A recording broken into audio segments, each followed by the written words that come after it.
മ്യൂസിയത്തിൽ നിന്ന് പുറത്തിറങ്ങി നേരെ പോയത് ബേഡ്സിൻ്റെ കൂട്ടിലേക്കാണ്. ബേഡ്സിൻ്റെ കൂട്ട് പോയപ്പോഴാണ് പറഞ്ഞത് ബേഡ്സ് നമ്മളെ മേത്ത് ഇങ്ങനെ ഇരുന്നിട്ടുണ്ടല്ലോ, വൈബായിരുന്നു.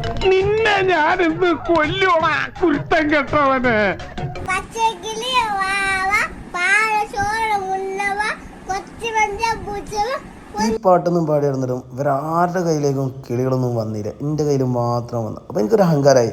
പക്ഷെ പെട്ടെന്നായിരുന്നു ഡിസ്റ്റ്. അതിൻ്റെ അഹങ്കാരത്തെ തല്ലിക്കെടുത്തുന്ന ലെവലിൽ അനസ് ഇത്രയും കിളികൾ ഒറ്റ കയ്യിൽ ഇങ്ങനെ പിടിച്ചിങ്ങനെ സങ്കടം സഹിക്കാൻ വയ്യായിരുന്നു കൈസ്. അങ്ങനെ കിളിക്കൂട്ടിൽ നിന്ന് ഇറങ്ങിയപ്പോഴോ കണ്ണ് തള്ളിപ്പോകുന്ന പലതരം കാഴ്ചകൾ, വെഡ്ഡിങ് ഫോട്ടോഗ്രാഫിക്കും ഫോട്ടോഗ്രാഫി പല ടൈപ്പ് ഓഫ് ഫോട്ടോഗ്രാഫിക്കും പറ്റുന്ന രീതിയിലുള്ള പല വൈബ്രൻറ്റ് സംഭവങ്ങൾ. ചിത്രം വരക്കുന്ന സ്ഥലം, VR, അങ്ങനെ പല സംഭവ വികാസങ്ങളും ഇവിടെ ഉണ്ട്. ഇത് മാത്രമൊന്നുമല്ല, ഇതുപോലെ കുറേ സംഭവങ്ങൾ ഇനിയും കാണിക്കാനുണ്ട്. വീഡിയോയുടെ ലെങ്ത് കൂടുമെന്നുള്ളതുകൊണ്ട് മാത്രം കുറച്ച് ചുരുക്കമാണ്.